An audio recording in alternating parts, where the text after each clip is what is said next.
Matt, thank you so much for joining me here on the Homeschool Sanity Show. I am excited to talk about open ed, but before we do that, I would love to have you tell us more about you and your family.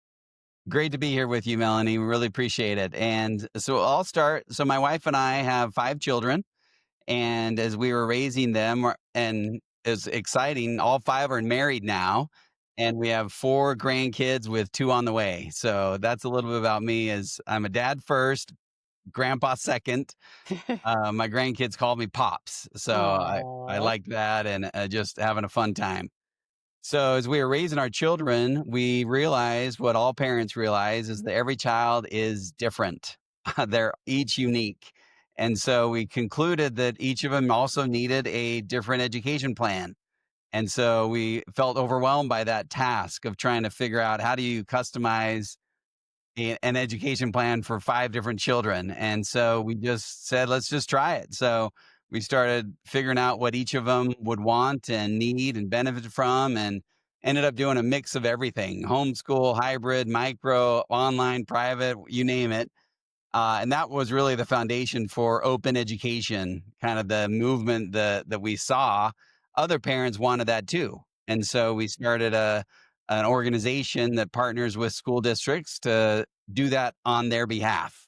So that was really the foundation story of open ed.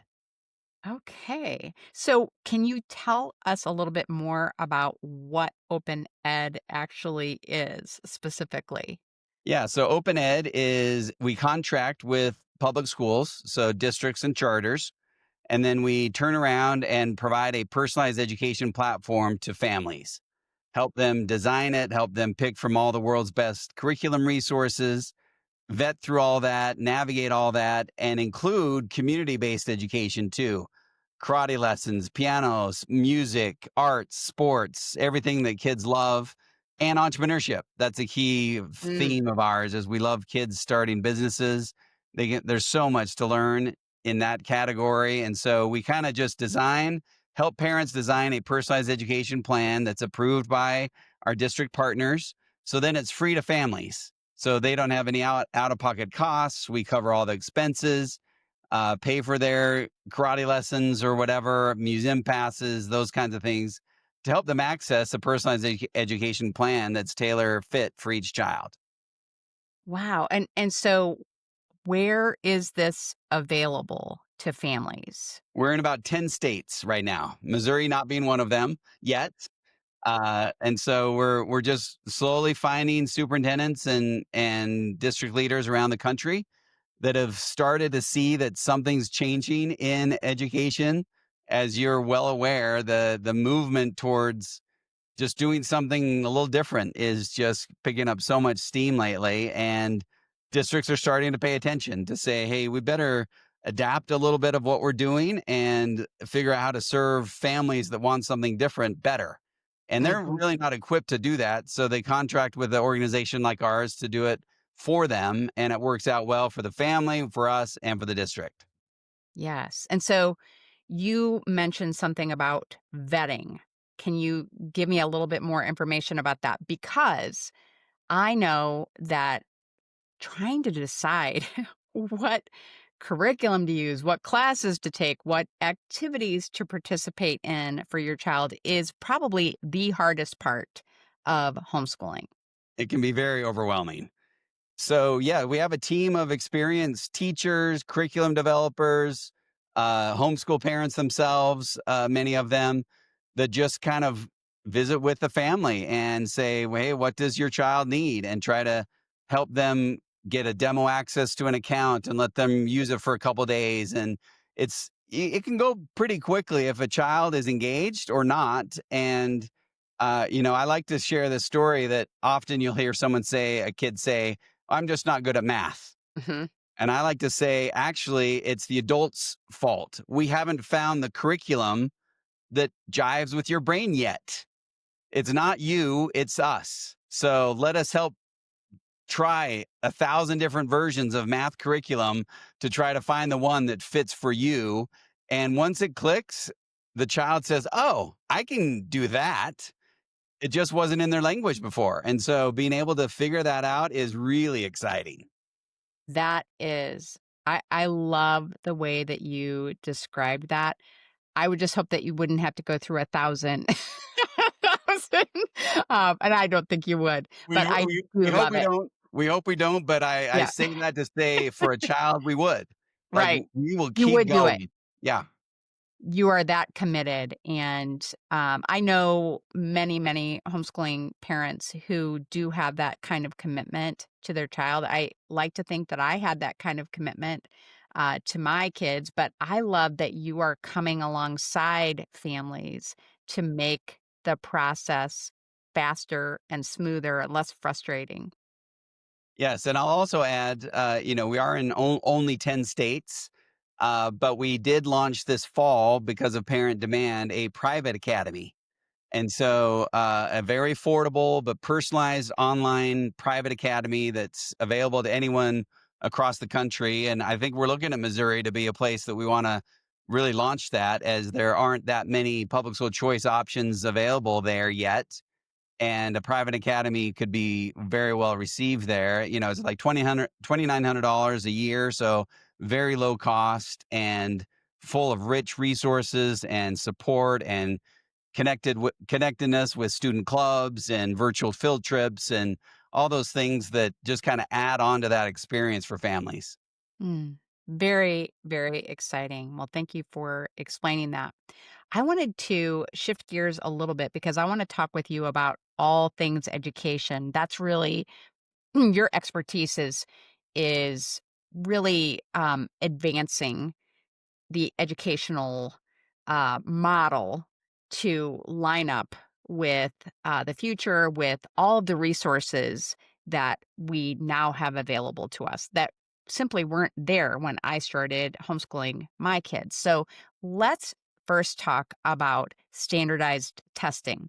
When I started homeschooling my kids in my area, we had a homeschool group, a co-op. It's not really a co-op, it's more like a support group, I should call it that.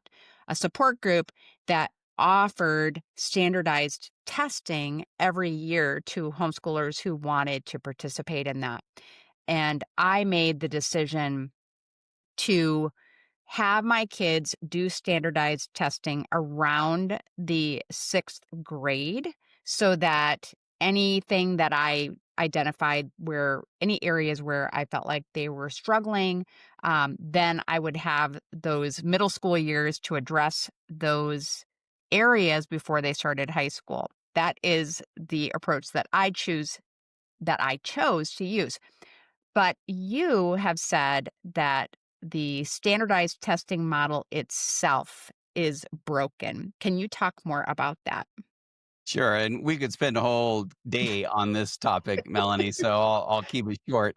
But in a nutshell, assessments are valuable. Like, there's a role for assessments in life.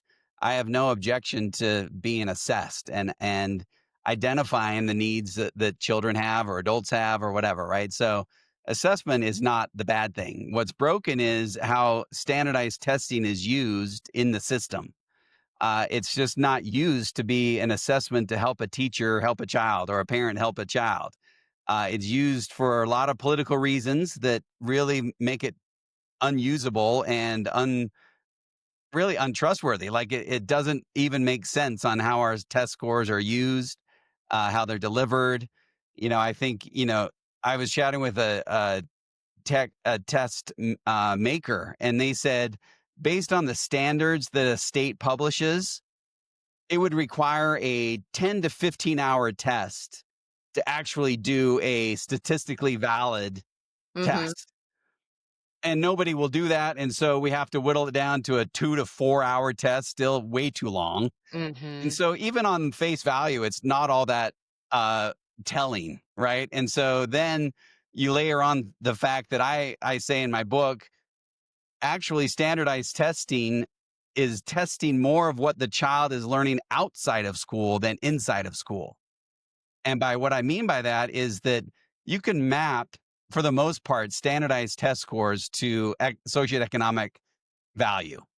And so what that means is that kids who are gaining education outside of the school again, after school clubs, karate lessons, field trips, travel, Mhm, you name it. All those mhm, things are aiding that child more so than what is happening inside the school. And so if you layer on that and realize that we're standardized tests or testing what kids are accessing beyond the classroom, it makes it even more unequal and uninformative. And so just that whole model, I just think is ridiculous. Teachers don't like it. They are held to a standard on based on a random set of kids they get from who knows where they came from. And teachers don't like being test preppers. I was a school teacher. We want to inspire kids to think creatively and have that light bulb moment. Test prep does not do that. And mhm, so again, I love your point that it's parents should be able to opt in if they mhm. want that assessment model. They should be able to opt out if they think it's not the right fit for their child. And teachers and districts should be able to say that's not helping us. We want to do something different. So that's in a nutshell what I'd say about that topic. Okay. Well, I was very interested in the fact that you talk about learning sprints instead of having rigid schedules. Can you tell me more about that? Love the learning sprint model. And it's really a good step for any parent who wants to just dip their toe in the water of open education. Is you don't have to change everything overnight. In fact, don't. It can be too overwhelming. But a little baby step is to create a 2 week learning sprint.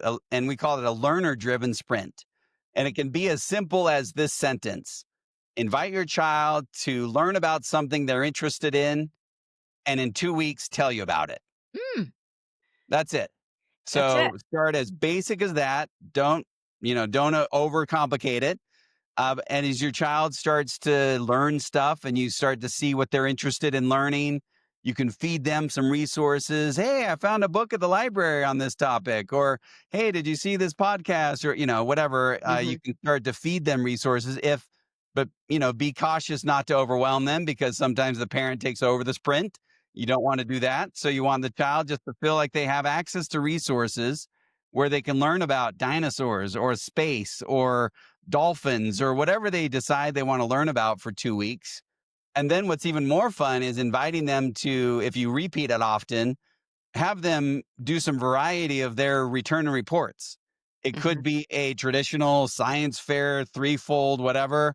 It could be a PowerPoint slide. It could be then, they create a board game or they create True. a little video or they create a podcast series on that topic, of 30 seconds each or, YouTube videos or whatever they come up with, but have them build a physical tower that represents something in their learning sprint or a Minecraft model inside a Mm, whatever they like and mhm. enjoy. Have it be partly learning and then demonstrating your learning is also a whole bunch of learning that happens. You're learning Adobe Creative Suites. You're learning, video editing or Word document editing to print little cards for your board games or whatever.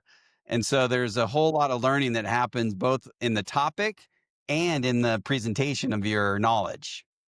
Absolutely. And, as you were mentioning the different ways that they can demonstrate their learning, I was thinking about the fact that once our kids are adults, that is exactly what they're going to do in their personal lives or their work lives, even. They're going to gravitate to the things that they enjoy.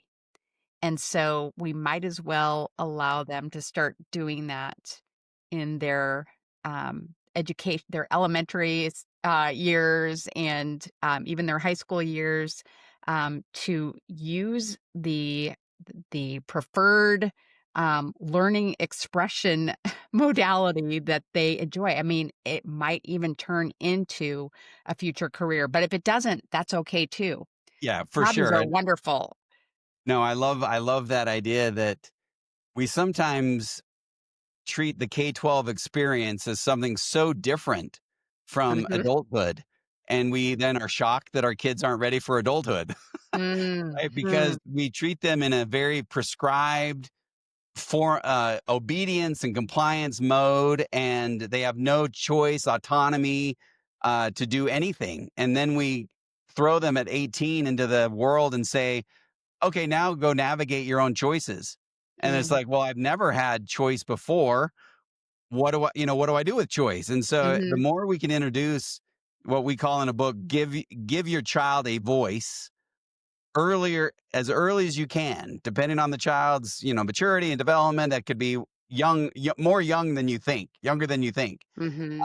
As children who start practicing having a voice in their decisions of education in particular, and then extend that to beyond the other things of their schedule or their interests or whatever, they can practice having choice. So when they're older, they know how to do that. Mhm. I love it, I love it. It is really exciting to see your kids take their gifts and then the things that they're learning, and incorporate it all together into something maybe even completely new that inspires you. I've certainly had my kids inspire me with all the things that they are learning and are into, so that is a great path forward, I think, for us as Yeah. parents. And then I'll add, I mentioned entrepreneurship, Mhm. and that can take lots of varieties, but we say basically start with find a problem in your home or neighborhood that you can solve. And to us, that's the category of entrepreneurship, whether it's for profit or nonprofit or whatever, it doesn't matter.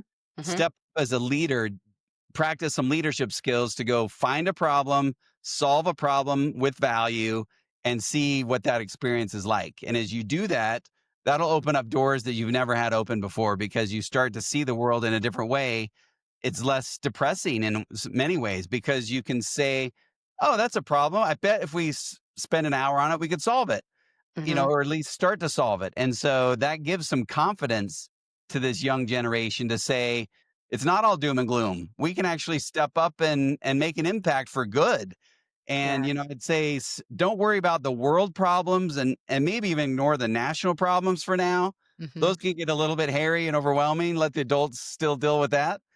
But kids, solve community challenges in city, state, your local area that you can really make an impact, and that's what we want society to do is return to your communities and make it the best place you can live and not worry about all this other chaos and stress that's happening around the world. Such great advice. I mean, I think adults could take that advice too. I agree. I try to apply it in my life too. Mhm. I love it. Okay, so I know that you have served military families and that you have learned a lot about how to serve all different types of families as a result. Can you talk with us about that? Yes, I'd love to talk about the military experience we've had. So, as I've learned over these years, so this is our 17th year in open ed, and we've seen every version of everything you can think of, including military families. And as I've researched that more, I've found that even the US military says the number one inhibitor to enrolling someone into a military career is they're worried about the disruptive nature of their child's education being deployed, on a whim or whatever. And so I realize that education is a major stress for military families, and it's a obstacle to even join the military. And once you're in, it's a constant concern. And the reason being is that any disruption in a child's education can set them back multiple school years. Mhm. And if they're having 12 different things in 12 years, it's really going to impact their education. And so what we found in the states that we operate, military families, once they've established their residency in that state, can stay enrolled in our program even if they go elsewhere or Mm. overseas. And so we had a family, for example, that was in our program, and their the 15-year-old daughter, I remember the story. Her dad was deployed to South Korea, and she said, "I'm not going. I love my education with open ed so much." And she was working on an early college program through our platform. She said, "I'm loving it. If I need to leave this experience, I'm not going with you. I'm going to find someone else to live with." And the mom and dad were like, "Oh, well, hey, Matt, can we take her with us to South Korea? And can she do exactly what she's doing Mhm. uh, today there. And I checked into it and said, absolutely. And she was thrilled. So the whole family got to stay together. She had zero disruption to her education. She woke up and did the same thing in South Korea as she was doing in her home state. And that allows for this idea that children can have continuity and not be disrupted, and that can Mhm. really help the whole family be happy and successful. Yes. So it doesn't matter if you're not a military family, if you have to move for family reasons or a job change, then you can keep your education continuity. Yeah. That's Yep. No, wonderful. that's an important thing as kids Yeah. get older, they want some continuity in what they're doing, and but it applies for young kids as well. So, yes. Yes. Okay. So, how do you see education evolving in the next 10 years? And I would say specifically as it applies to homeschoolers. So right now, the biggest trend that I'm watching out there is the growth of what people are calling micro schools. Hmm. So it's kind of a homeschool co-op plus, right? So it's the idea that someone is stepping forward and saying, I'm going to organize this entity called a micro school, and I'm gonna figure out what the parents and kids want. And so that idea of just making it 10 or 12 kids in a setting, multi-age group setting, and in a barn or someone's house or in a local rental, you pull together and rent out a space together. More and more, I see that happening a lot, and including in rural America. Like often rural districts and advocates for school choice struggle with this idea that there's not much supply in rural America. But we are seeing it. We're seeing families start with 10 or 12 kids and now have 50 kids in a Mm. rural micro school because there's so much demand there. So what I would Hmm. say is any listeners or any parents who want to kind of dip their toe in entrepreneurship and education, try to figure out if a micro school model is in your future and create one, spin one up. And what's funny too is I was in Wichita, Kansas, not too long ago, and at a micro school incubator. Hmm. So it's like a building that has shared space for labs and podcast studio and videos and computers and printers and really cool kind of shared space. And then these kind of pods around the edges that micro schoolers can rent out. And then they can share the shared space in between. And uh, one of those tenants was a public school magnet program. So a public school was renting a space from a micro school incubator. And I was like, kudos to Wichita Public Schools because they are seeing that there is something here and is Hmm. worth districts looking into. In Indiana, there's a superintendent that started a entire network of micro schools all under the public school system Hmm.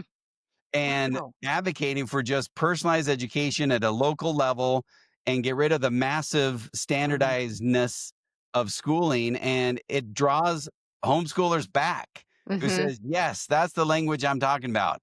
Mhm. Multi-age group, personalized based on learner driven interests, Mm. manageable, maybe flexible. So I can go 1 day a week or 5 days a week. Like, what is it that the parent and child need? And being able to create a flexible, personalized model is what I hope all schools look like in the future.